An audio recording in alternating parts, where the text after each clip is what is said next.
Welcome to my YouTube channel maths wizard by Karan sir. बच्चों, एक बार आप सभी का फिर से जोरदार स्वागत है मेरे यूट्यूब चैनल पे। और बेटा, आज आपके लिए बहुत ही प्यारा चैप्टर लेके आया हूँ, परमुटेशन एंड कॉम्बिनेशन। बहुत ही लॉजिकल चैप्टर है, बहुत मज़ेदार चैप्टर है। और सबसे कमाल की बात यह है कि पता है, इस चैप्टर में जो सॉल्यूशन होता है ना, वो बहुत लंबा चौड़ा नहीं होता है। मतलब आपको लगेगा कि हाँ यार, के मतलब फटाफट ही, मतलब 1 या 2 मिनट के अंदर आपका क्वेश्चन कंप्लीट हो गया। लेकिन चैप्टर क्या है बेटा, देखो लॉजिकल है। अब लॉजिकल है तो थोड़ा सा इस चैप्टर में बस सोचना पड़ता है, ठीक है। तो कई सारे बच्चों को तो ये चैप्टर पसंद ही नहीं आता, और कुछ बच्चों को ये चैप्टर बहुत ज़्यादा पसंद आता है। क्यों? क्योंकि फटाफट काम खत्म हो जाता है। तो आपको समझ में आएगा, ये आपके भाई का आपसे वादा है। बस आप थोड़ा ध्यान दीजिएगा ढंग से। तो परमुटेशन एंड कॉम्बिनेशन आज अपन चैप्टर स्टार्ट कर रहे हैं बच्चों। हमारे सरकारी किताब का बहुत प्यारा टॉपिक है, ठीक है। तो इसको मैं शॉर्ट में बच्चों P&C भी बोलता हूँ। तो सबसे पहले तो मैं आपको बता दूं भैया कि इस चैप्टर का जो नंबर है वो आपकी बुक में चैप्टर नंबर 7 है यार, सरकारी किताब में। सरकारी किताब का चैप्टर नंबर 7 है, परमुटेशन एंड कॉम्बिनेशन। इससे जस्ट पहले मैंने आपको चैप्टर नंबर 6 लीनियर इनइक्वलिटी पढ़ाया था मेरे भाइयों। तो अब देखिएगा, इस चैप्टर को पढ़ने से पहले, मतलब परमुटेशन एंड कॉम्बिनेशन पे जाने से पहले, सबसे पहले मैं आपको पता है एक नया कॉन्सेप्ट सिखाऊंगा जिसका नाम है फैक्टोरियल। मेरे को जो पढ़ाने का जो इसका स्टाइल है वो बिल्कुल डिफरेंट है। आपकी सरकारी किताब में क्या कर रखा है कि फैक्टोरियल को एक्सरसाइज 7.2 में पढ़ा रखा है। एक्सरसाइज 7.2 में पढ़ा रखा है फैक्टोरियल को, और एक्सरसाइज 7.1 में आपकी सरकारी किताब में फंडामेंटल प्रिंसिपल ऑफ मल्टीप्लिकेशन और एडिशन को पढ़ा रखा है। तो पहले तो बेटा मैं आपको फैक्टोरियल के बारे में बात करूंगा। मतलब पहले तो पता है हम इस एक्सरसाइज से रिलेटेड बात करेंगे क्योंकि ये जरूरी है। उसके बाद फिर हम इस एक्सरसाइज से रिलेटेड बात करेंगे, फिर हम जाएंगे परमुटेशन पे, और फिर हम जाएंगे हमारे कॉम्बिनेशन पे। तो हमारे पूरे चैप्टर की थीम है, मतलब एक्सरसाइज 7.2 में तो मैं फैक्टोरियल के बारे में पढ़ूंगा बच्चों। एक्सरसाइज 7.1 में मैं फंडामेंटल प्रिंसिपल के बारे में पढ़ूंगा, जो 2 तरह के होते हैं वो आपको अच्छे से सिखाऊंगा मैं।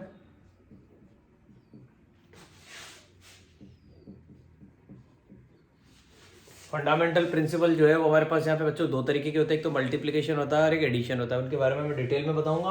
और फिर उसके बाद हम एक तो पढ़ेंगे बेटा परमुटेशन के बारे में, और फिर हम पढ़ेंगे कॉम्बिनेशन के बारे में। तो इस तरीके से ये इस चैप्टर में एक्सरसाइज का डिवीजन कर रखा है। 7.1, 7.2, 7.3, 7.4, 4 एक्सरसाइज है। जिसमें 7.1 में तो हम fundamental principle of multiplication and addition इसके बारे में पढ़ेंगे। एक्सरसाइज 7.2 में फैक्टोरियल के बारे में पढ़ेंगे, और फिर परमुटेशन के बारे में 7.3 में, और 7.4 में कॉम्बिनेशन के बारे में पढ़ेंगे। लेकिन मेरी शुरुआत एकदम डिफरेंट है। मैं सबसे पहले फैक्टोरियल के बारे में पढ़ाऊंगा। मतलब मैं एक्सरसाइज 7.2 से रिलेटेड बात पहले करूंगा। तो अब आप सोच रहे होंगे मेरे भाइयों कि सर ये फैक्टोरियल होता क्या है। तो बेटा देखिएगा, बड़ी आसान चीज है फैक्टोरियल, मजा आ जाएगा आपको। इतना आसान सा कॉन्सेप्ट है फैक्टोरियल की। मैं आपको डेफिनेशन बताता हूं, लिखते हैं, आपको समझ में आ जाएगा। The continue product, the continued product of first n natural numbers. First n natural, देखिए नेचुरल नंबर बोला है, मतलब कितनी इंपॉर्टेंट बात है कि factorial is defined only for natural numbers. कमाल की बात है, फैक्टोरियल को हमने सिर्फ किसके लिए डिफाइन किया है? नेचुरल नंबर्स के लिए डिफाइन किया है। The continued product of first and natural numbers is called factorial. ये हो गई कहानी खत्म, इज कॉल्ड फैक्टोरियल। अब आप कहेंगे कंटिन्यू प्रोडक्ट का मतलब क्या हुआ सर? तो देखिएगा, कंटिन्यू प्रोडक्ट का मतलब ऐसा हुआ, जैसे मैं जानता हूं नेचुरल नंबर 1 से स्टार्ट होते हैं मेरे भाई, तो 1 इंटू 2 इंटू 3 इंटू 4 इंटू, और चले जाएगा चले जाएगा चले जाएगा, कहां तक चलेगा हमें पता है। हम फर्स्ट एन नेचुरल नंबर के बारे में बात कर रहे हैं, तो लास्ट में हम क्या क्या लिखेंगे? एन। लेकिन एक चीज होती है कि एन से पहले उससे जस्ट एक कम आएगा, तो एक कम का मतलब n-1, n-1, ठीक है। और फिर उसके बाद हमारा n रहेगा। अब कभी कभी बुक्स में यूं भी दिखाया जाता है कि इससे पहले एक और कम रहेगा, तो एक और कम का मतलब क्या हो गया मेरे भाइयों? n-2। तो ऐसे बुक्स में लिखा होता है 1 into 3 into 4 into n-2 n-1 into n। This is representing continue product of first n natural numbers, ठीक है। और अब इसको रिप्रेजेंट करने का बच्चों एक तरीका होता है। फैक्टोरियल के लिए मैंने एक सिंबल बना रखा है यहाँ पे, एक्सक्लेमेटरी मार्क। आप सभी जानते हैं इंग्लिश में हमारे पास होता है, हम n लिखेंगे और एक एक्सक्लेमेटरी मार्क बना देंगे। तो this is the representation of n factorial. और इसको हम कैसे रीड करेंगे? n factorial.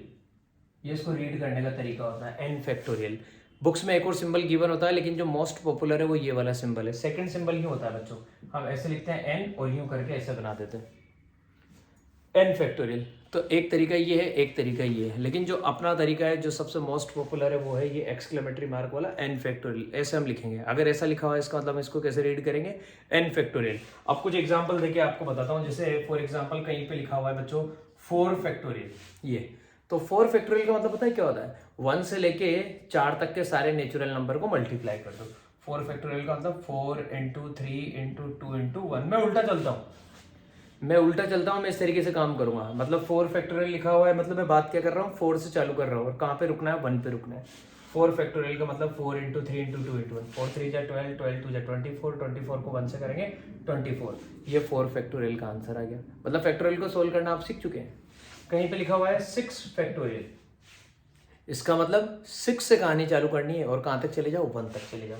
तो 6 into 5 into 4 into 3 into 2 into 1। उम्मीद कर रहा हूँ मेरे भाइयों आप सभी को समझ में आ रही होगी मेरी बात। तो 6 इंटू 5, 6 5 जा 30, 30 को हमने बेटा 4 से मल्टीप्लाई किया तो आपको पता लग गया 120, और 120 को बेटा आपने 3 से मल्टीप्लाई किया, 12 3 जा 36, 360, और 360 को आपने 2 से मल्टीप्लाई किया 720, क्योंकि 1 से करने पे तो आंसर वही आना है। तो बेटा ये मेरे 6 फैक्टोरियल का आंसर आया। कभी कोई मुझसे कहता है कि 5 फैक्टोरियल निकालो, तो मैं लिखूंगा 5 फैक्टोरियल, इसका मतलब 5 इंटू 4 इंटू 3 इंटू 2 इंटू 1। मतलब जितना फैक्टोरियल, 10 फैक्टोरियल तो 10 से स्टार्ट करना है, 1 पे खत्म होना है। 5 फैक्टोरियल तो 5 से स्टार्ट करना है, 1 पे खत्म होना है। ये चालू किया भैया, 5 4 जा 20, 20 को 3 से करेंगे हमें पता लगे 60, 60 को 2 से करेंगे मेरे दोस्तों 120, ये आ गया 5 फैक्टोरियल का मतलब 120। तो इस तरीके की बेटा कहानी है। तो फैक्टोरियल क्या है, इस तरीके से हमारी बुक में एक्सप्लेन किया हुआ है।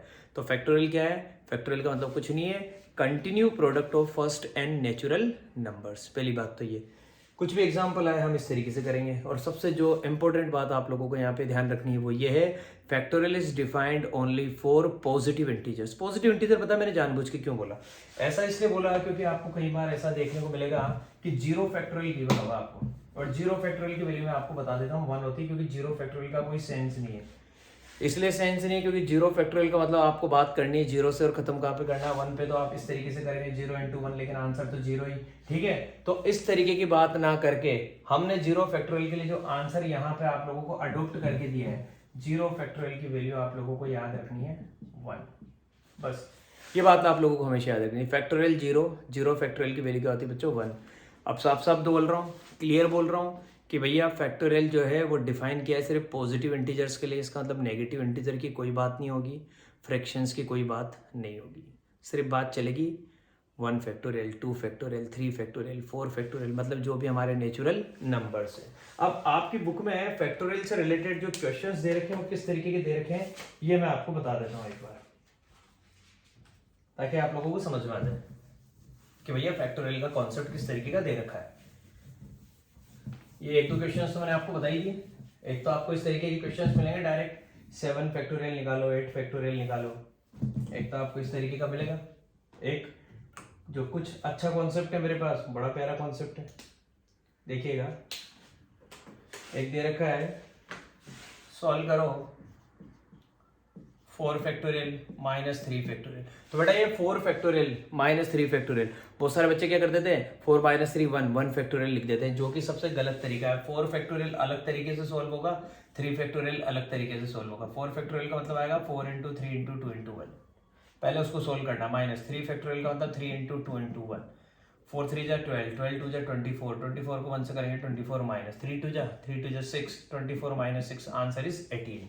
मतलब प्रॉपर्ली ऐसे सोल्व करना है। इनमें भी बच्चे कंफ्यूज हो जाते हैं कई बार, 4 फैक्टोरियल माइनस 3 फैक्टोरियल, फैक्टोरियल में से फैक्टोरियल सीधा माइनस नहीं होगा, पहले उसे सोल्व करना पड़ेगा। ऐसे ही एक और क्वेश्चन है मेरे पास, मुझसे कहा गया है, देखिए एक तो बहुत ही सिंपल सी चीज पूछ रहा हूँ, is 3 factorial plus 4 factorial equal to 7 factorial. आपको तुरंत मना करना है इमीडिएटली, क्योंकि यहाँ पे नॉर्मल कैलकुलेशन थोड़ी ना कर रहे हैं, 3 + 4 7 थोड़ी ना कर रहे हैं। 3 फैक्टोरियल एक अलग चीज़ है, 4 फैक्टोरियल एक अलग चीज़ है। 3 फैक्टोरियल का मतलब होता है भैया 3 इंटू 2 इंटू 1, तो 3 इंटू 2 इंटू 1 का मतलब कितना हो गया 6 है, तो 3 फैक्टोरियल का मतलब 6 है। और फिर 4 फैक्टोरियल का मतलब भैया 4 फैक्टोरियल का मतलब होता है 4 इंटू 3 इंटू 2 इंटू 1, तो भैया 4 3 जा 12, 12 2 जा 24, तो ये तो आया 24 और ये आया मेरे भाइयों 6, तो दोनों को प्लस करेंगे अगर 6 + 24, तो 6 + 24 करने पे आंसर कितना आया 30। तो ये तो 3 फैक्टोरियल प्लस 4 फैक्टोरियल का आंसर आया। अब 7 फैक्टोरियल को अगर मैं सोल्व करूंगा ना तो उसका आंसर तो बहुत ज़्यादा आएगा। तो 7 फैक्टोरियल का मतलब क्या आया 7 से चालू होना है और कहाँ पे खत्म होना है 1 पे। 7 × 6 × 5 × 4 × 3 × 2 × 1। मैं पता है पूरा सोल्व नहीं करूंगा, उसके पहले बता दूंगा कि ऐसा नहीं हो सकता। 7 × 6 = 42 और भैया ये आंसर कितना आ रहा है, ये आंसर आ रहा है 30 और वहाँ तो 7 × 6 = 42 है, तो 42 को आगे मल्टीप्लाई करूंगा तो और बड़ा नंबर आएगा। तो भैया ये तो पॉसिबल हो ही नहीं सकता ना। तो इस 3 factorial plus 4 factorial equal to 7 factorial, no, कहानी खत्म। अब एक लास्ट तरीके का क्वेश्चन है जो आपको बहुत अच्छा लगेगा, फिर ये हमारी फैक्टोरियल की तो कहानी खत्म हुई। तो हमारी एक्सरसाइज 7.2 तो बेटा इतनी सी थी, मैंने आपसे कहा था ना एक्सरसाइज 7.2 तो इतनी सी है बस। सबसे पहले अपने को फैक्टोरियल वाला कॉन्सेप्ट समझना है। एक आखिरी क्वेश्चन है वो आया और आपका काम खत्म हो जाएगा। If 1/8 factorial plus 1/9 factorial equal to x/10 factorial, find x। x की वैल्यू फाइंड करनी। तो अच्छा दे रखा है if 1/8 factorial plus 1/9 factorial equal to x/10 factorial, find x, ये निकालना। तो भैया मुझे पता है 1/8 फैक्टोरियल जो है, मैं पहले तो इसको 1/8 फैक्टोरियल ही रहने दूं। 9 जो है ना, मैं इसको पता है इस तरीके से लिख सकता हूँ। अगर कभी भी एक तरीका और आपको सिखा देता हूँ, कहीं पे लिखा हुआ है 6 फैक्टोरियल, तो हम पता है 6 फैक्टोरियल को ऐसे भी लिख सकते हैं 6 × 5 फैक्टोरियल, या हम 6 फैक्टोरियल को ऐसे भी लिख सकते हैं 6 × 5 × 4 फैक्टोरियल। मतलब जहां तक जरूरत हो वहां तक रुक जाओ। जैसे यहाँ पे देखा कि यार 8 फैक्टोरियल इसके पास है, इसके पास 9 है, इसके पास 10 है, तो एक पॉसिबिलिटी नजर आ रही है कि 9 को मैं ऐसे लिख सकता हूँ 1/9 × 8 फैक्टोरियल, तो लिख दूं ना यार, इक्वल टू x/10 फैक्टोरियल है, 10 को मैं ऐसे लिख सकता हूँ 10 × 9 × 8 फैक्टोरियल, तो ये मैंने लिख दिया भैया। ऐसा करने से मेरी कैलकुलेशन आसान होने वाली। अब आप देखिएगा, आप कहेंगे सर इसके डिनोमिनेटर में 8 फैक्टोरियल है, इसके डिनोमिनेटर में 8 फैक्टोरियल है, इसके डिनोमिनेटर में भी 8 फैक्टोरियल है, तो पहले तो सर यहाँ पे 1/8 फैक्टोरियल अपन कॉमन ले लेते हैं। भैया ये मैंने 1/8 फैक्टोरियल कॉमन ले लिया, डब्बा बनाया, क्या बचेगा ओनली 1 प्लस, और जब 1/8 फैक्टोरियल बाहर चला गया तो अंदर क्या बचेगा 1/9, कहानी खत्म, सीधी सीधी। इक्वल टू यहाँ पे x/10 × 9 × 8 फैक्टोरियल, ये इक्वेशन है। इक्वेशन में बेटा आप जानते हैं डिनोमिनेटर से डिनोमिनेटर कैंसिल होता है, ये 8 फैक्टोरियल से 8 फैक्टोरियल की जिंदगी खराब। यहाँ सिर्फ क्या रह गया 1 + 1/9, 9 × 1 = 9, 9 + 1 10, तो इधर तो आएगा मेरे पास 10/9 इक्वल टू इधर x और अपॉन में क्या है बच्चों 10 × 9। बहुत कमाल की कैलकुलेशन होने वाली। नीचे यहाँ पे डिनोमिनेटर में 9, वहां पे भी 9, 9 से 9 की कहानी खत्म बच्चों। यहाँ पे 10 है, 10 इधर जाके क्रॉस मल्टीप्लाई हो जाएगा, तो 10 × 10 मतलब 100, तो x की वैल्यू कितनी आ गई 100 और क्वेश्चन खत्म। तो बेटा फैक्टोरियल इतना आसान था, इतनी सीधी सीधी चीज थी हमारे फैक्टोरियल के अंदर। उम्मीद करता हूँ सारे बच्चों को समझ में आया होगा। तो इस चैप्टर का जो सबसे पहला कॉन्सेप्ट था वो था फैक्टोरियल, जो खत्म हो चुका है भाइयों। अब आपके लिए आपका भाई नया कॉन्सेप्ट लेके आने वाला है और उसका नाम है फंडामेंटल प्रिंसिपल ऑफ काउंटिंग। इसमें मजा आ जाएगा बेटा, जिस बच्चे को ये बात समझ में आ जाएगी ना उसको अब परमुटेशन कॉम्बिनेशन बहुत अच्छे से समझ में आने वाला है। ये आपके भाई का आपसे वादा है, बस आपको ध्यान देना पड़ेगा। अब मैं एक्सरसाइज 7.1 से रिलेटेड बात करने वाला हूं। तो जिस कॉन्सेप्ट में मैं आया हूं उसका नाम है fundamental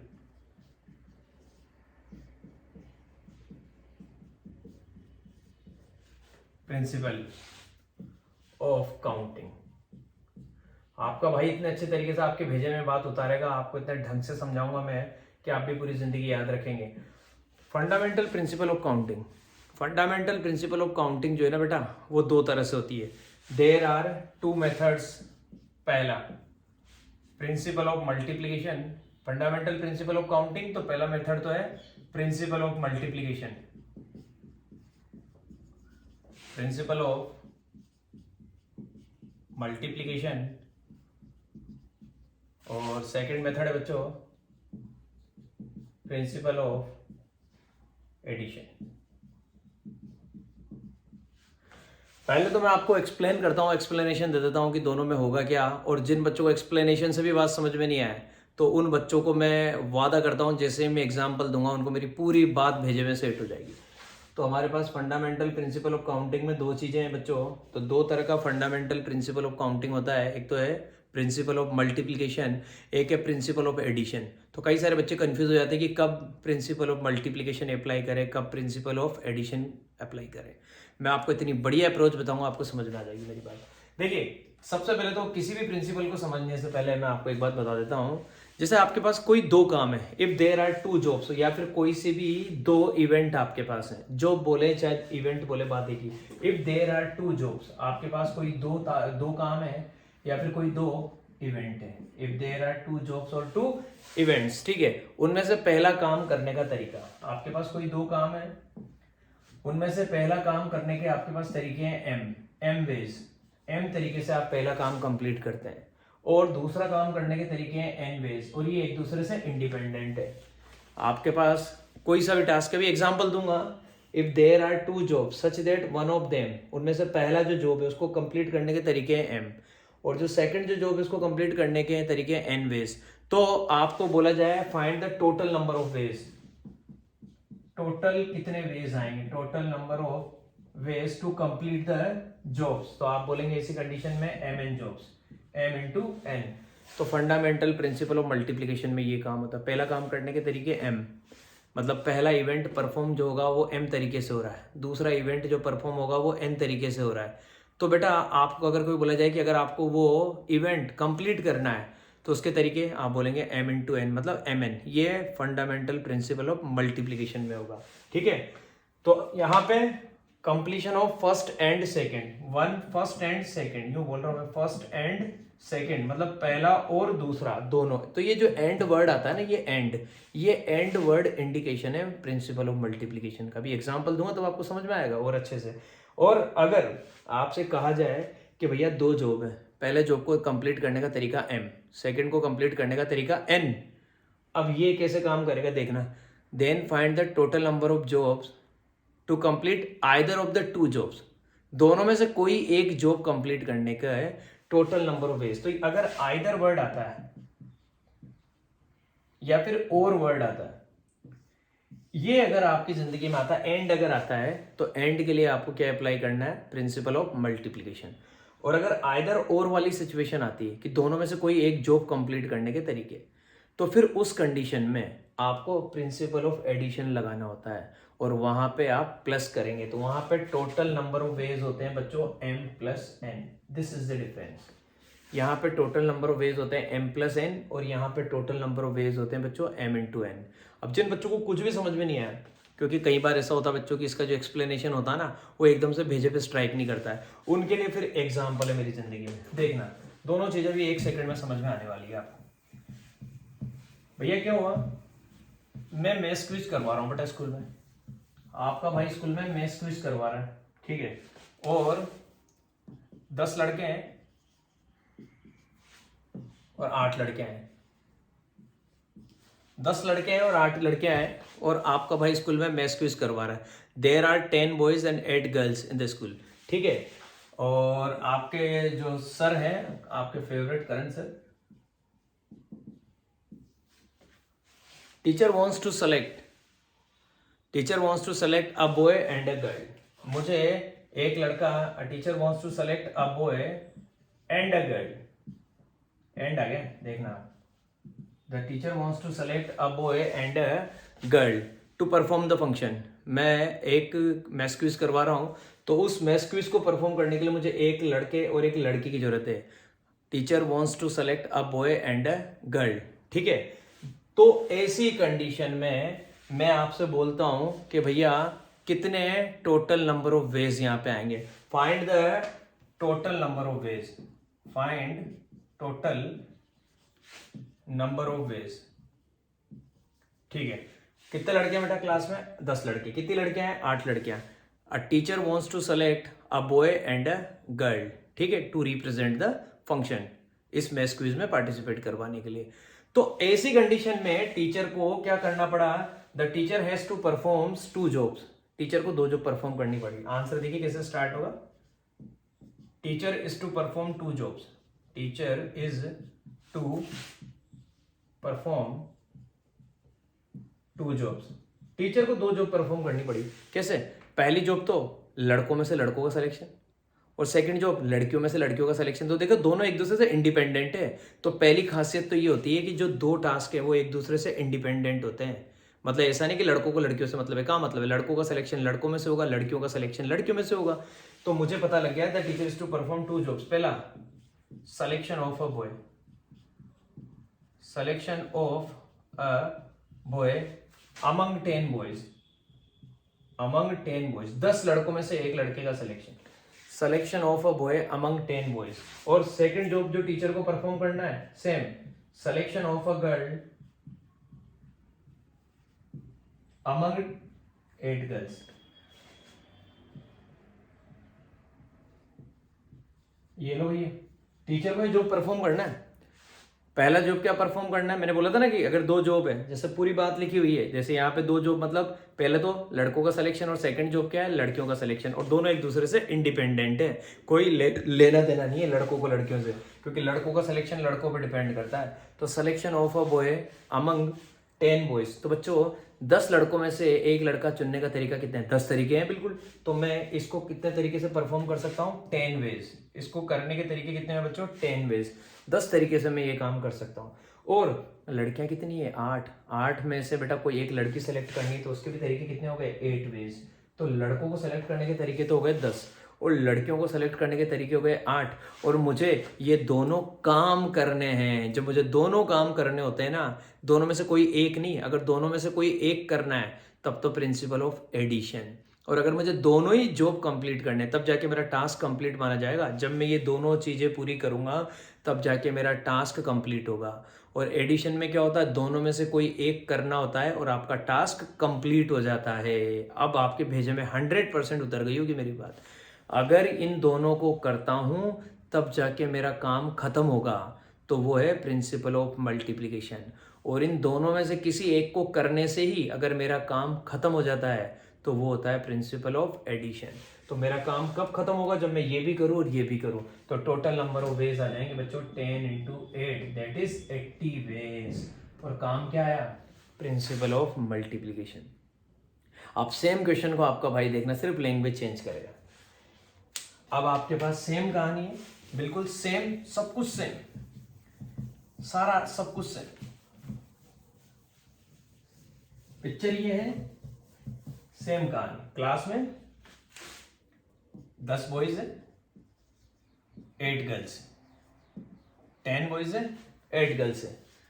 a teacher wants to select either a boy or a girl to perform the function. A teacher wants to select, अब देखिए लैंग्वेज चेंज हो जाएगी, पिछली बार एंड आया था, अब की बार चेंज हो जाएगा।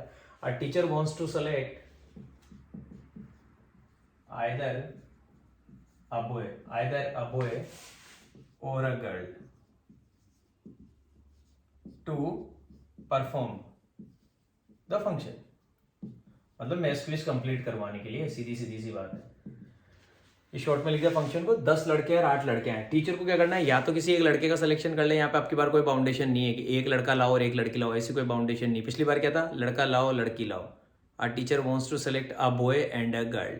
तो वहां पे काम कब खत्म हुआ? जब दोनों चीजें कंप्लीट हुई। यहाँ पे कहा जा रहा है the 10 boys 8 girls, a teacher wants to select either a boy or a girl to perform the function. ठीक है, then find the total number of ways. Find total number of ways, ये कहा गया। तो आप क्या कहेंगे? भैया यहाँ पे टीचर को 2 काम करने हैं। A teacher is to perform 2 jobs. 2 job तो यहाँ पे भी 2 ही करने हैं, लेकिन उन दोनों में से किसी एक को करने पे ही आपका टास्क कंप्लीट हो जाएगा। A teacher is to perform 2 job, same language. ये आपका आंसर स्टार्ट हुआ। आप बोलेंगे a teacher is to perform, भैया हमारे टीचर को मतलब आपके फेवरेट करण सर को 2 जॉब में से कोई सी भी एक जॉब खत्म करनी है। A teacher is to perform 2 jobs, को दोनों से 2 काम करने। पहला काम तो selection of a boy, among 10 boys, selection of a boy among 10 boys. आप कहेंगे सर 10 में से एक लड़का चुनने का तरीके तो 10 ही होते हैं, 10। Second, selection of a girl among 8 girls, 8 लड़कियों में से एक लड़की चुनने के तरीके 8। लेकिन क्वेश्चन में कहा गया है या तो कोई एक लड़का चुन लो या फिर कोई एक लड़की चुन लो, आपका काम खत्म हो जाए। तो जैसे ही ये बोलेगा ना कि इस तरीके की कंडीशन आइदर और वाली जब सिचुएशन, मतलब मेरे पास क्या है, एक जॉब 2 टुकड़ों में डिवाइड हो गई, लड़का चुन के आओ या लड़की चुन के आओ। तो मैंने इन 2 को के बारे में बात करी कि भैया मेरे पास ये 2 पॉसिबिलिटी है। अब इनमें से कोई एक काम अगर मैं कर लूँ तो भी मेरा काम खत्म हो जाएगा। तो या तो मैं लड़का चुन लूँ तो लड़का चुनने के तरीके 10, या फिर मैं लड़की चुन लूँ, लड़की चुनने के तरीके 8। अब मैं इनके बीच में क्या लगा दूं, प्लस लगा दूं। क्यों? क्योंकि या तो मैं ये काम करूं या फिर मैं वो काम करूं। तो ये आइदर और वाली जब सिचुएशन होती है ना, तो फिर ऐसी कंडीशन में प्रिंसिपल ऑफ एडिशन काम आता है, क्योंकि आपका जॉब कंप्लीट हो गया। आप कोई सा भी एक काम कर ले, आप अगर ये काम कर लेते हैं तो भी आपका जॉब कंप्लीट है, और अगर आप ये काम कर लेते हैं तो भी आपका जॉब कंप्लीट है। तो टोटल नंबर ऑफ वेज कितने हो गए, 10 + 8 = 18। तो इसको समझने की सबसे बेस्ट ट्रिक ये है कि वहां पे एंड आता है, अ बॉय एंड अ गर्ल, मतलब लड़का भी चुनो लड़की भी चुनो, तब जाके आपका काम खत्म होगा। यहाँ पे either a boy or a girl, या तो लड़का चुन लो या फिर लड़की चुन लो। तो वहाँ पे मल्टीप्लिकेशन होता है और यहाँ पे मेरे भाइयों प्लस होता है। तो इस केस में आंसर आएगा 18 वेज, 18 तरीके से काम हो सकता है। पिछली बार आंसर आया था 80 वेज। अब इन प्रिंसिपल्स को समझने के लिए मैं आपके पास ढेर सारे एग्जाम्पल लेके आऊँगा और आपको मज़ा आ जाएगा बच्चों। उसमें सबसे पहले जो मेरा सबसे फेवरेट एग्जाम्पल है उसी को मैं लेके आ रहा हूं बच्चों।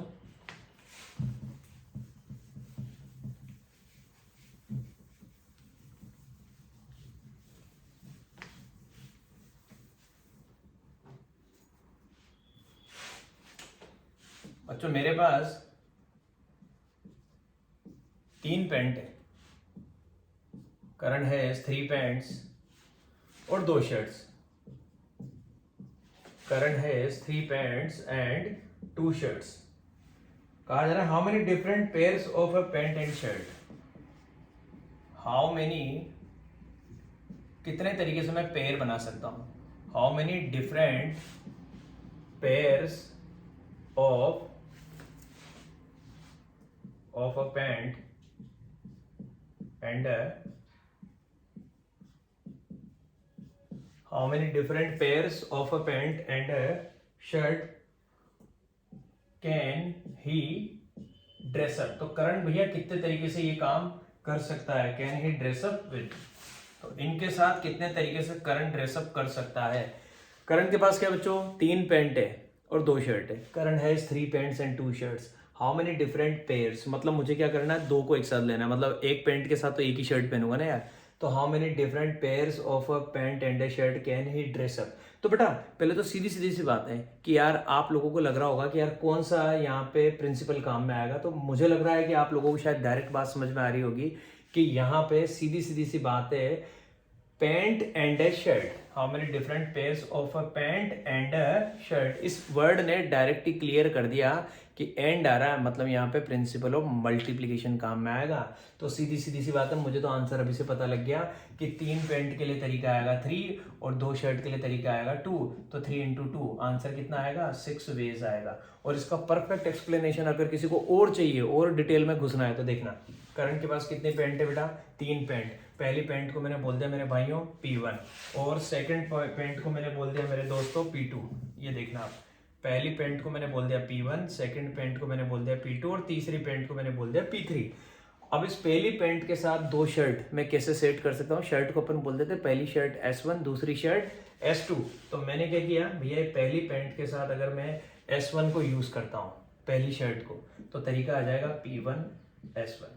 लेकिन अगर इस पहली पैंट के साथ अगर मैं दूसरी शर्ट यूज में लेता हूं तो तरीका आ जाएगा बच्चों P1 S2।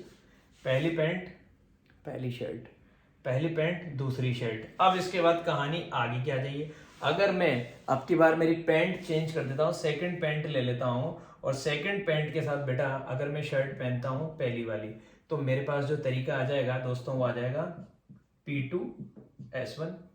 और अगर मैं इस दूसरी पैंट के साथ दूसरी शर्ट पहनता हूं तो तरीका मेरे पास आ जाएगा बच्चों P2 S2।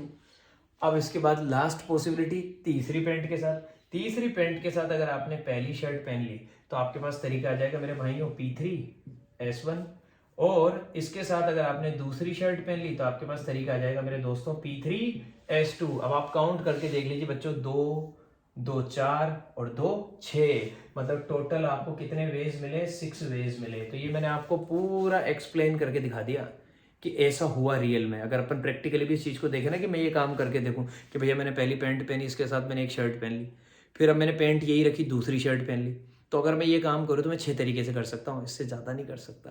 ठीक है, तो प्रिंसिपल ऑफ मल्टीप्लिकेशन ने मेरा साथ दिया, इस तरीके से हुआ।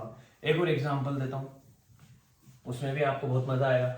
और उसमें से फ्लो चार्ट बना के नहीं दिखाऊंगा, डायरेक्ट आप मेरी बात समझ जाएंगे। देखिएगा, आपके भाई के पास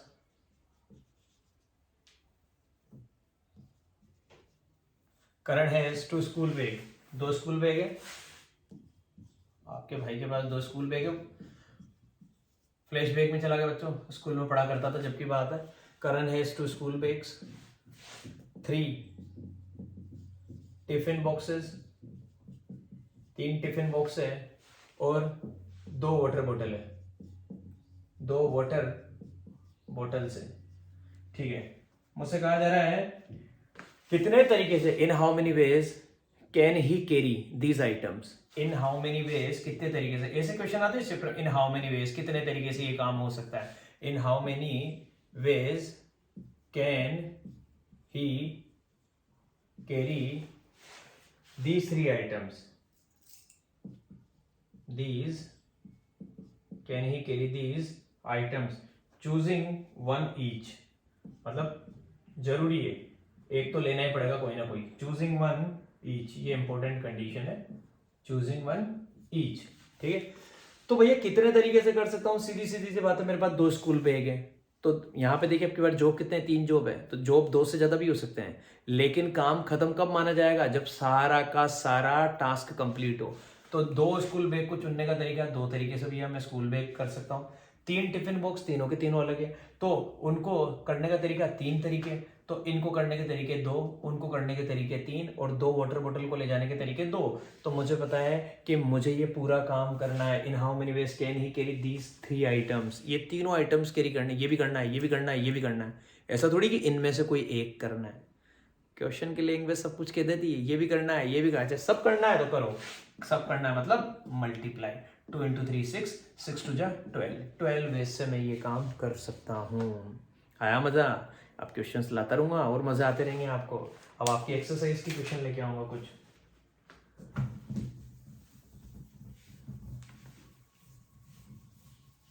देखिए, मेरा बड़ा फेवरेट क्वेश्चन है यार, फाइंड द, अब बहुत प्यारे प्यारे क्वेश्चन स्टार्ट हो गए। Find the number of 4 letter words,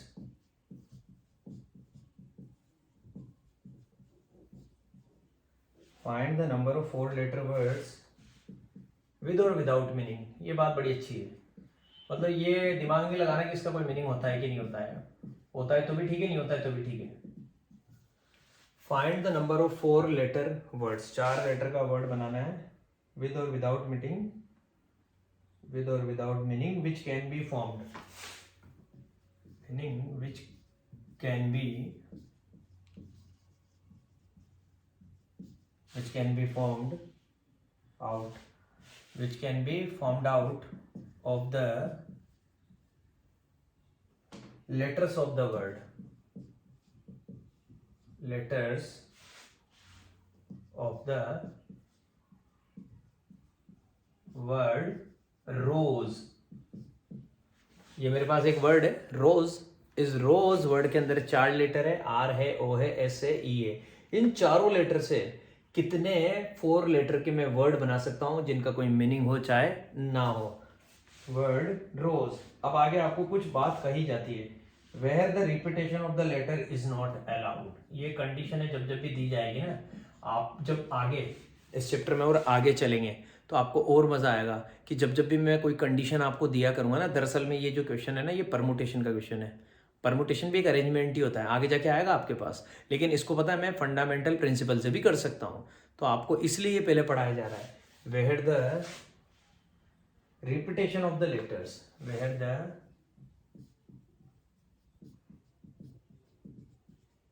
repetition REPTITI, where the repetition of the letters, repetition of the letters is not allowed. अगर ये बोलता है रिपीटेशन अलाउ है तो भी ये परमुटेशन का क्वेश्चन है, और ये बोलता है रिपीटेशन अलाउ नहीं है तो भी ये परमुटेशन का क्वेश्चन है, क्योंकि कोई कंडीशन दी जा रही है. जब भी कोई भी कंडीशन दी जाएगी ना और अरेंजमेंट करना है तो वो परमुटेशन है, इज नॉट अलाउड. लेकिन अपन इसको फंडामेंटल प्रिंसिपल से कर सकते हैं, और कैसे करेंगे देखिएगा. Is not allowed. ठीक है बच्चों, देखिए क्या कहा जा रहा है, find the number of 4 letter words. तो मैंने एक काम किया, 4 डब्बे बना दिए भैया. 4 लेटर का वर्ड बनाना है, 4 डब्बे बना देता हूँ, पहला, दूसरा, तीसरा, ताकि इनमें मैं लेटर फिल कर पाऊँ. Find the number of 4 letter words with और without meaning which can be formed out of the letters of the word where the repetition of the letter is not allowed. Repetition allow नहीं. इसका मतलब अगर ये जो पहला डब्बा है ना, इस पहले डब्बे में मैंने कोई एक लेटर फिल कर दिया, इनमें से आर में से, ओ में से, एस में से, ई से. पहले तो मैंने देखा चारों के चारों लेटर के यहाँ बच्चों डिस्टिंक्ट है, अलग अलग है, और रिपीटेशन अलाउ नहीं है. तो पहला डब्बा भरने के तरीके कितने हो गए बच्चों? 4. इन चारों में से कोई एक आ सकता है. अब रिपीटेशन अलाउ नहीं है, मतलब सपोज अगर यहाँ पे आर आ गया तो आर अब आगे तो नहीं आ सकता, तो बच्चे कितने लेटर? 3. तो इस डब्बे को भरने के तरीके कितने हो गए बच्चों? 3. अब वो आ चुका है, जैसे सपोज ये आ चुका है, ये आ चुका है, तो अब बचे कितने लेटर? 2. तो इस डब्बे को भरने के तरीके कितने हो गए मेरे भाइयों? 2.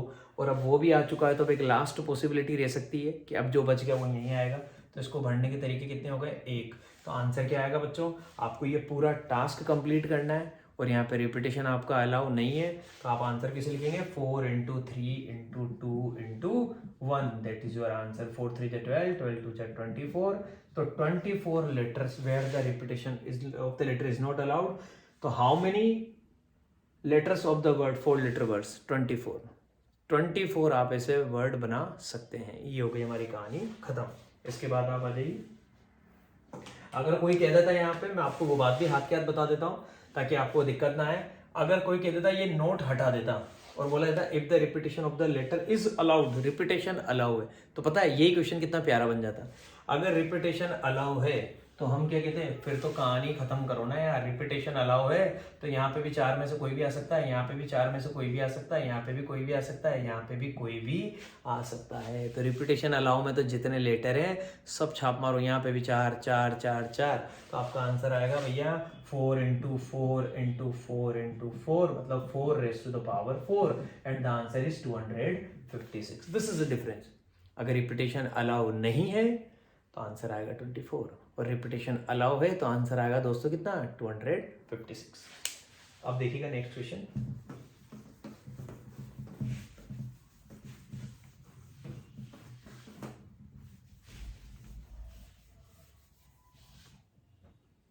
देखिए नेक्स्ट क्वेश्चन है, given 4 flags of different colours. Question है, गिवन है, हमारे को दे रखा है 4 flags of different colors. 4 flag है, चारों का कलर अलग अलग है. How many different signals? Question है, how many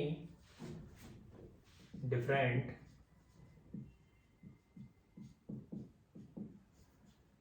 signals can be generated.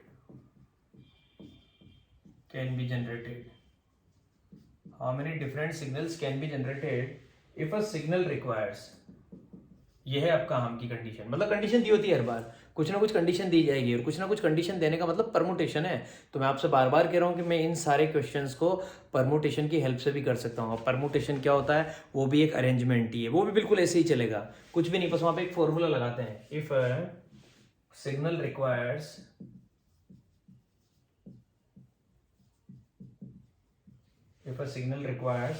the use of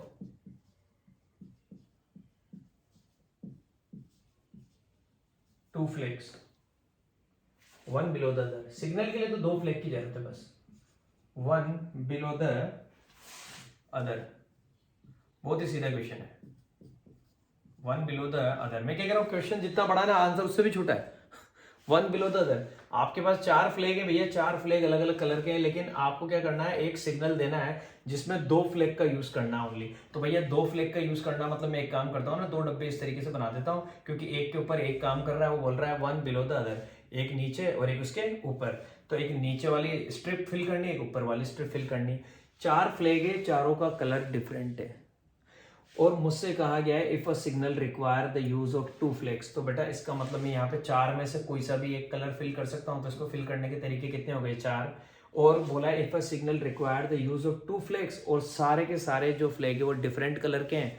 तो यहाँ पे बोला जा रहा है हाउ मेनी डिफरेंट सिग्नल्स। तो इसको भरने के तरीके 4 हो गए, तो इसको भरने के तरीके कितने आएंगे, 3, क्योंकि अब मेरे पास 3 पॉसिबिलिटी बची हुई है। पहले 4 कलर थे, 4 में से कोई एक भर दिया यहाँ पे, अब कोई एक भर दिया तो बच्चे तो 3 ही ना। तो यहाँ पे कितना आएगा, 3। तो टोटल नंबर ऑफ वेज, कौन सा प्रिंसिपल वापस काम में आएगा, मल्टीप्लीकेशन। क्यों, क्योंकि काम कब खत्म होगा, जब ये भी करो और ये भी करो। तो total number of ways equal to 4 × 3 and the answer is 12 ways. अब मैं प्रिंसिपल ऑफ एडिशन भी लेके आता हूँ, मल्टीप्लीकेशन और एडिशन दोनों एक साथ देखना किस तरीके से लेके आता हूँ। क्वेश्चन ऐसा लेके आऊंगा आपके लिए।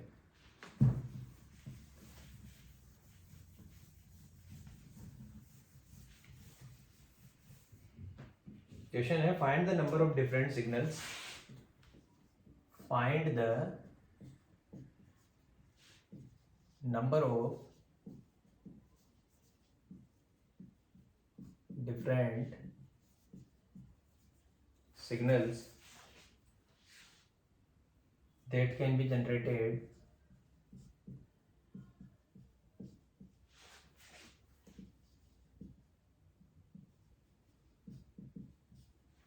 find the number of different signals that can be generated by arranging। ये arranging जो वर्ड है ना, ये परमुटेशन को रिप्रेजेंट करता है। मेरी बहुत सारी बातें अभी से ध्यान रखना अपने दिमाग में। by arranging at least 2 flags, by arranging at least, but कई बच्चों को परमुटेशन से करना अच्छा लगता है, कई बच्चों को प्रिंसिपल ऑफ मल्टीप्लिकेशन से करना अच्छा लगता है। तो जिसका जो मन करे वैसे करिएगा। जब सारा चैप्टर खत्म हो जाए तो उसके बाद आपके ऊपर डिपेंड करेगा कि आपको ये क्वेश्चंस कैसे करने। Find the number of different signals that can be generated by arranging at least 2 flags, at least 2 flags in order one below the other, one below the other, one below the other on a vertical step, on a vertical step, vertical step. If 5 different flags are available, if 5 different flags are available, आपके पास मेरे पास 5 अलग अलग तरीके के flag हैं, मतलब अलग अलग कलर के। इफ 5 डिफरेंट फ्लैग्स आर अवेलेबल, 5 अलग अलग तरीके के फ्लैग्स मेरे पास प्रेजेंट है। Find the number of different signals, कितने अलग तरीके के सिग्नल में दे सकता हूं बाय अरेंजिंग एटलीस्ट 2 फ्लैग्स। बाकी मुझे अरेंज 2 ही करने हैं, मतलब वही सेम पिक्चर अभी जो प्रीवियस क्वेश्चन में थी, 2 वर्टिकल स्टेप ऐसे इस तरीके से बना दूंगा कि भैया मुझे ये काम करना है कि कितने तरीके से मैं कर सकता हूं। ठीक है, तो पहली बात, सबसे पहले जब इसके बारे में बात करेंगे, लेकिन कहा जा रहा है इफ 5 डिफरेंट फ्लैग्स आर अवेलेबल, तो कितने तरीके से, 2 फ्लैग्स इन ऑर्डर, दो फ्लैग काम में लेके करना है मुझे, 2 फ्लैग काम में लेके करना है। Find the number of different signal that can be generated by arranging. अब इस काम से मेरा मजा आएगा जिंदगी। बाय अरेंजिंग 8 लिस्ट, 8 लिस्ट ये वर्ड पिछली बार नहीं था। कहा गया है कि 8 लिस्ट 2 फ्लैग्स, कम से कम 2 फ्लैग्स। तो जब भी 8 लिस्ट आ जाए ना, इसका मतलब वो और उससे ज्यादा, इसका मतलब मैं सिग्नल कैसे दे सकता हूं, बाय यूजिंग 2 फ्लैग्स। भाई 8 लिस्ट 2 लेने, 8 लिस्ट 2 का मतलब 2 तो लेने ही है, 2 से ज्यादा भी ले सकता हूं। तो बाय यूजिंग 2 फ्लैग्स, यहाँ पे किस तरीके से प्रिंसिपल ऑफ एडिशन काम में आएगा, आपको मजा आएगा। बाय यूजिंग 2 फ्लैग्स, क्योंकि एटलीस्ट बोल देना मतलब कम से कम 2 लो, कम से कम 2 लो, मतलब 2 तो लेने ही, उससे ज्यादा भी ले सकते हो। By using 2 flags, by using 3 flags, by using 4 flags, और बाय यूजिंग 5 फ्लैग्स। इससे ज्यादा जा नहीं सकते क्योंकि मेरे पास 5 ही। तो by using 2, by using 3, by using 4 और बाय यूजिंग 5। भैया ये काम कर सकता हूं मैं, तो या तो मैं ये करूं या फिर मैं ये करूं, या फिर मैं, तो आइदर और आ गया ना, या तो 2 फ्लैग लेके सिग्नल दो, या फिर 3 फ्लैग्स लेके सिग्नल दो, या फिर 4। तो इनको एक दूसरे से कोई लेना देना थोड़ी है, किसी ने ये देके दे दिया उसका काम खत्म हो गया। किसी आदमी ने 3 फ्लैग लेके सिग्नल दे दिया उसका काम खत्म हो गया। उसके ऊपर कोई बाउंडेशन थी क्या कि भैया तूने 3 ही क्यों लिए? कहा जा रहा है कि एटलीस्ट 2 तो ले लो यार। तो किसी ने कहा कि मैं तो 2 ही ले लिए, किसी ने कहा मैंने 3 ले लिए, किसी ने कहा मैंने 4 ले लिए, किसी ने कहा मैंने 5 ले लिए। तो भैया मजा आ गया ना कि इनमें से कुछ एक काम करो और आपका जॉब कंप्लीट। तो भैया 2 फ्लैग अगर बात चलती है कि 2 फ्लैग के रिगार्डिंग बात चल रही है, तो 2 फ्लैग देंगे तो वो कितने तरीके से काम होगा भैया? इसको करने के 5 तरीके, क्योंकि अभी आपके पास क्या है, 5 फ्लैग है, 5 में से कोई सा भी एक आप यहाँ पे काम में ले सकते हैं। उसके बाद वो ले लिया तो उसको करने के 4 तरीके। तो जब 2 को काम में लेना है तो total number of veg 5 into 4 that is 20, 5 into 4 that is 20। कोई कहता है कि भैया मैं तो एक काम करता हूँ, मैं तो 3 फ्लैग लेके सिग्नल दूंगा। तो भैया ले 3 फ्लैग लेके तू सिग्नल दे, तो तू 3 लेके दे, ये लो 1 below द अदर। और कहा जा रहा है बाय अरेंजिंग एटलीस्ट 2 फ्लैग्स, पहला दूसरा। इसको भरने के तरीके 5, इसको भरने के तरीके 4, इसको भरने के तरीके अब 3 ही रह जाएंगे। तो कोई 3 फ्लैग लेके अगर सिग्नल देगा तो 5 into 4 into 3, 5 4 जा 20, 20 को 3 से किया 60। ठीक है साहब। कोई कहता है कि हम तो 4 फ्लैग काम में लेके सिग्नल देंगे, तो लो भैया तुम 4 काम में लो, हम कौन रोक रहे हैं? 1 2 3 4।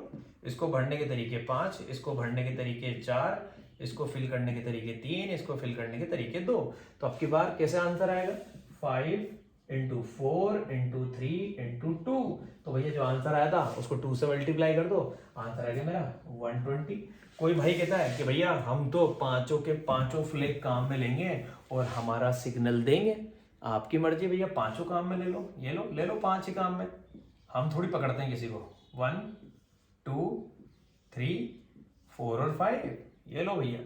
इसको फिल करने के तरीके 5, इसको फिल करने के 4, इसको फिल करने के 3, इसको फिल करने के तरीके 2, और अब इसको फिल करने का एक ही तरीका रह जाएगा क्योंकि आपके पास एक ही फ्लैग रह गया है।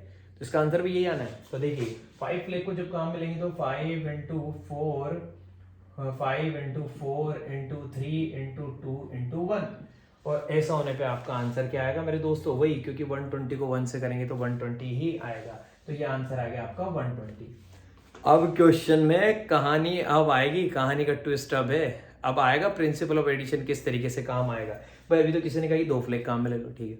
किसी ने कहा 3 फ्लैग काम में ले लो, या तो ये कर लो, या ये कर लो, या ये कर लो, या ये कर लो। मेरी लैंग्वेज सुनते जाओ मैं कैसे बोल रहा हूँ। ये कर लो, या ये कर लो, या ये कर लो, कुछ भी एक कर लो, आपका काम हो जाएगा।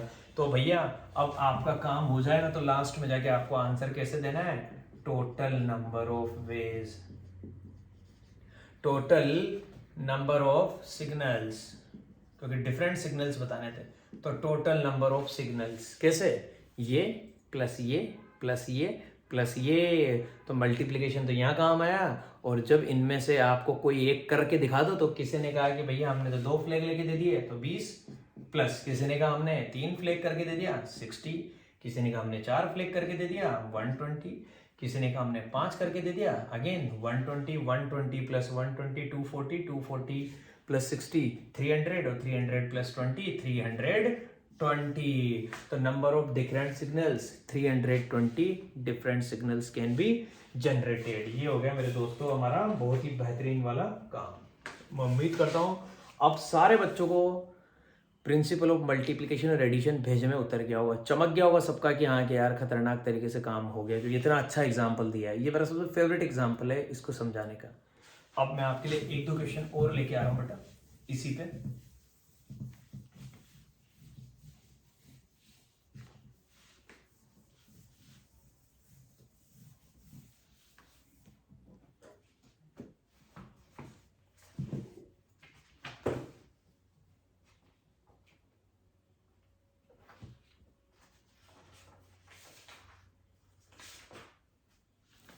देखिए क्वेश्चन है how many 3 digit even numbers. Question है हाउ मेनी, बहुत अच्छा क्वेश्चन है बच्चों। How many 3 digit even numbers, how many 3 digit even number, 3 digit का और इवन नंबर समझ गए होंगे आप।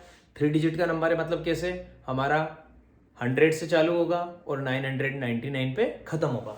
तो how many 3 digit even numbers, और इवन है तो आप जानते ही क्या होने वाला है, can be formed, how many 3 digit even numbers can be formed from the digits, can be formed from the digits 1 2 3 4 5 6, can be formed from the digits 1 2 3 4 5 6, 1 2 3 4 5 6, ये 6 डिजिट काम में लेनी है। if the digits can be repeated, if the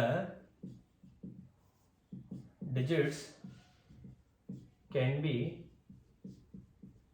repeated, how many 3 digit even number, 3 digit का even number बनाना है। तो देखिए वही हमारी ट्रिक सबसे बेस्ट है, ये डब्बा बना देता हूं इस तरीके से, और 3 डिजिट का बनाना है तो ये 1s प्लेस, ये 10s प्लेस और ये 100 प्लेस, ये लिख दिया अपन, ये हमारा 1s प्लेस है, ये 10s प्लेस है और ये हमारा 100 प्लेस है। इस तरीके से 3 डिजिट का इवन नंबर बनाना है। अब बनाना क्या बच्चों, इवन नंबर, तो बेटा भेजे में भी से सेट हो जाना चाहिए कि अगर इवन नंबर बनाना ना तो लास्ट में 0 2 4 6 या 8 में से कुछ एक आना जरूरी है। अब डिजिट्स कौन कौन सी है मेरे पास 0 तो है नहीं, भर नहीं सकता, 2 है मेरे पास, 4 है मेरे पास और 6 है मेरे पास। तो इस 1s प्लेस को भरने के तरीके तो हो गए मेरे पास 3, ये तो फिक्स हो गई कहानी। इस 1s प्लेस को भरने के तरीके तो 3 हो गए, इसके लिए तो और कुछ नहीं हो सकता। और कहा जा रहा है if the digits can be repeated, digits repeat हो सकती है, तो हो गई बल्ले बल्ले। अगर डिजिट रिपीट हो सकती है तो जितने डिजिट है उतने ठोक मारो। यहाँ पे इसको भरने के तरीके कितने हो गए 6, और इसको भी भरने के तरीके कितने हो गए 6, तो आपके पास क्या हो गया, आपके पास टोटल नंबर ऑफ वर्ड्स आ गए। How many 3 digit even numbers, तो total number of numbers, total number of आप ये लिख सकते हैं 3 डिजिट इवन नंबर्स, तो टोटल नंबर ऑफ 3 डिजिट यहाँ पे लिख दी, total number of 3 digit even numbers कितने आ जाएंगे, 6 इंटू 6 इंटू 3, 6 इंटू 6 इंटू 3, 6 6 या 36, और 36 को किससे मल्टीप्लाई करना है बच्चों, 3 से मल्टीप्लाई करना है, तो 36 इंटू 3, 6 3 जा 18 का 8, 1 कैरी और 108, आंसर इज 108। ये हमारा काम खत्म हो गया बच्चों। अगर यहाँ पे हमसे कहा जाता if the digits can be repeated, तो इस तरीके से, और अगर कहा जाता if the digits can not be repeated, digit को रिपीट नहीं कर सकते, तो फिर आप लोग क्या करते हैं, फिर आप लोग यहाँ पे 6 लिखते हैं, और बच्चों आप यहाँ पे क्या लिखते हैं, आप यहाँ पे 5 लिखते हैं। आई मेरी बात समझ में, ये आपकी कहानी हुई।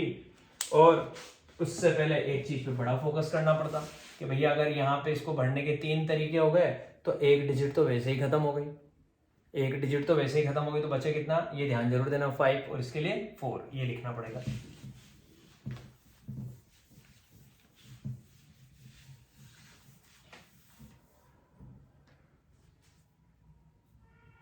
इसी क्वेश्चन को एक बार वापस आपके लिए अलग तरीके से लेके आता हूं। हाउ मेनी, सेम क्वेश्चन अब की बार ओड पे लेके आऊंगा, हाउ मेनी 3 डिजिट, ताकि आपके दिमाग में मेरी बात हमेशा सेट रहे, how many 3 digit odd numbers, थोड़ा सा आपकी बार चेंज कर दिया, पिछली बार इवन था आपकी बार ओड कर दिया। How many 3 digit odd numbers can be formed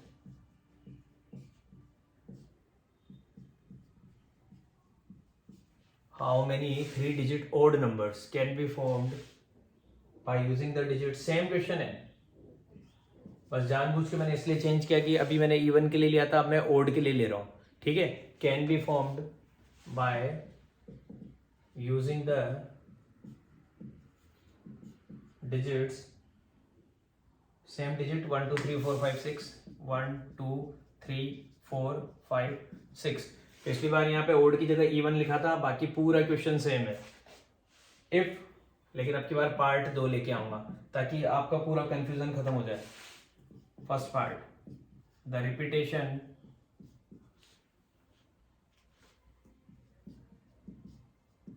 पहला ही पार्ट इज नॉट अलाउड लेके आ रहा हूं, the repetition is not allowed, और सेकंड पार्ट में रिपीटेशन इज अलाउड, आर लिख देते हैं डायरेक्ट, आर मतलब रिपीटेशन इज अलाउड, और यहाँ पे रिपीटेशन अलाउ नहीं है।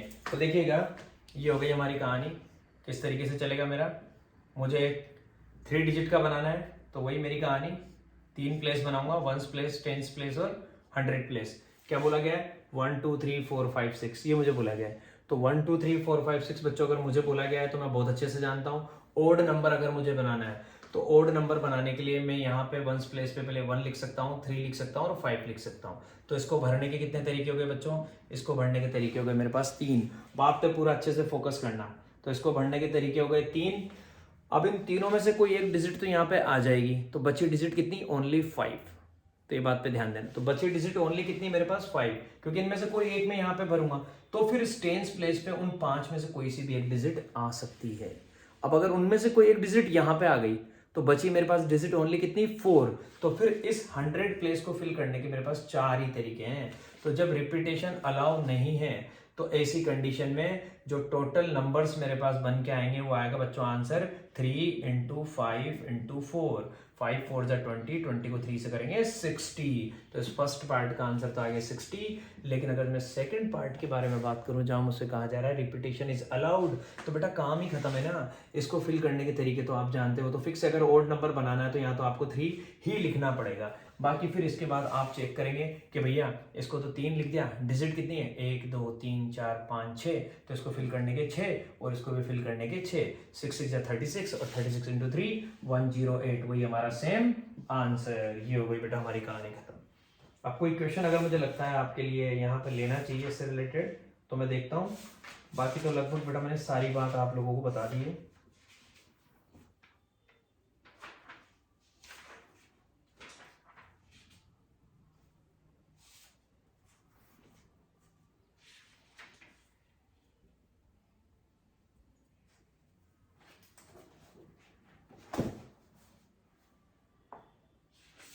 तो ये थी बेटा हमारी कहानी।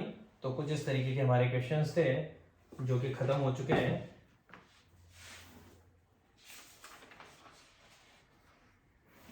एक क्वेश्चन मुझे बहुत पसंद है हमेशा से, जो मैं आपको बता देता हूं। आखिरी क्वेश्चन है हमारी आज की क्लास का, ये मैं आपको बता देता हूं दोस्तों। ये शुरू से मुझे बहुत पसंद है। In how many ways 5 rings of in how many ways 5 rings of different types 5 rings of 5 अलग अलग तरीके की मेरे पास अंगूठियां हैं मेरे भाइयों। 5 rings of different types can be worn in 4 fingers can be अच्छे लोग कंफ्यूज हो जाते हैं, मैंने कई बार पूछा है question. can be worn in 4 fingers in 4 fingers. मैंने कई बार ये क्वेश्चन पूछा, इसका उटपटांग आंसर देते हैं कई सारे लोग। मैंने बोला कि इन हाउ मेनी वेज 5 अंगूठियों को 4 उंगलियों में पहनने के कितने तरीके हो सकते हैं। तो भैया मैंने जब भी इस क्वेश्चन को पूछा हमेशा लोगों ने गलत ही आंसर दिया। तो पहली बात तो टोटल नंबर ऑफ वेज के बारे में बात चल रही है। तो टोटल नंबर ऑफ वेज कैसे आएंगे? पहली बात तो 5 अंगूठियां हैं लेकिन पहनना 4 उंगलियों में है। तो पहली जो रिंग है R1 को पहनने के कितने तरीके हैं बेटा? 4 में से किसी एक में तो पहन सकते हैं। तो R1 के पहनने के तरीके 4। अब दूसरी जो है अंगूठी सेकंड जो रिंग है R2 को भी पहनने के कितने तरीके हैं? वो भी 4 में से किसी एक में पहन सकते हैं, उसके भी तरीके 4। R3 के भी तरीके 4 और चौथी रिंग R4 के भी तरीके 4 और पांचवी रिंग R5 उसके भी तरीके 4। तो बेटा सबके तरीके कितने हैं? 4 4 4। और आपका ये जॉब कब कंप्लीट होगा? आपसे बोला जा रहा है कितने तरीके से उसको पहन सकते हैं, मतलब ये भी करना है, ये भी करना है, ये भी करना है, ये भी करना है, ये भी करना है, सब कुछ करना है। तो आपका आंसर आ जाएगा 4 × 4 × 4 × 4 मतलब 4 raised to the power 5। That is your answer. Exponential form में भी आप अपना आंसर दे सकते हैं अगर कभी आंसर ज्यादा आपका लंबा आ रहा है तो 4 raised to the power 5 that is your answer. तो बच्चों उम्मीद करता हूं मैं आपको कि आपको फैक्टोरियल से रिलेटेड सारी बातें समझ में आई होगी और आपको फंडामेंटल प्रिंसिपल बहुत अच्छे से समझ में आया होगा। आपने कहीं पे भी पढ़ा हो, किसी बच्चे ने मुझसे पहले भी या किसी ने मुझसे पहले किसी दूसरे टीचर्स की भी वीडियो देखी हो, तो बेटा मैं इस बात को लेके एकदम कंप्लीटली 100% अश्योर हूँ कि आपको मेरी बातें सबसे ज़्यादा समझ में आएगी, क्योंकि मैंने प्रिंसिपल ऑफ एडिशन और प्रिंसिपल ऑफ मल्टीप्लिकेशन को बहुत अच्छे से और इतने सारे एग्जाम्पल देके आपको क्लियर किया है। चाहता तो मैं आज की क्लास में परमुटेशन चालू कर सकता था, लेकिन मैंने नहीं किया, क्योंकि मैं आज आपको सिर्फ यही चीज़ें सिखाना चाहता हूँ कि भैया आप फंडामेंटल प्रिंसिपल अच्छे से बाय हार्ट एकदम तैयार करें कि एडिशन और मल्टीप्लिकेशन किस तरीके से होता है और फैक्टोरियल के बारे में अच्छे से समझें। तो बेटा आज की क्लास का यही था सब कुछ प्रोग्राम। उम्मीद करता हूँ आपको सारी बातें बहुत अच्छे से समझ में आई होगी। और जो बच्चे चैनल पर नए हैं, जो पहली बार मेरी वीडियो देख रहे हैं बेटा, तो वो वीडियो को लाइक कर दें और चैनल को सब्सक्राइब कर लें, क्योंकि इसी तरह का मैं आपके लिए बहुत ही शानदार study material time to time लाता रहूँगा और कॉन्टीन्यूसली अपडेट करता रहूँगा। तो बेटा मिलते हैं अपनी नेक्स्ट वीडियो में, तब तक के लिए bye bye, have a nice day. Permutation के साथ मिलेंगे बच्चों, bye bye, have a nice day.